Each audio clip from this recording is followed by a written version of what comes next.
আজকে তোমাদের সাথে একটা হোমমেড হেয়ার প্যাক শেয়ার করব। তার জন্য আমাদের লাগবে হচ্ছে ফ্ল্যাক্সিড। আর এখানে ফ্ল্যাক্সিডকে গরম জলে প্রায় 10 মিনিট ধরে বয়েল করতে হবে। বয়েল করার পর তোমরা দেখবে কালারটাও চেঞ্জ হয়ে গেছে আর এর মধ্যে থেকে একটা জেলি জেলি বেরিয়ে আসছে।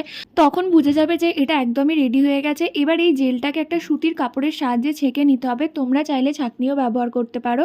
এই জেলটা ছেঁকে নেওয়ার পর অবশিষ্টাংশ ফ্ল্যাক্সিডটা ফেলে না দিয়ে এটার একটা পেস্ট বানিয়েও তোমরা তোমাদের হেয়ারে অ্যাপ্লাই করতে পারো। তো এখন আমার ফ্ল্যাক্সিডের পুরো হেয়ার প্যাকটা রেডি। এবার আমি আমার হেয়ারে অ্যাপ্লাই করব।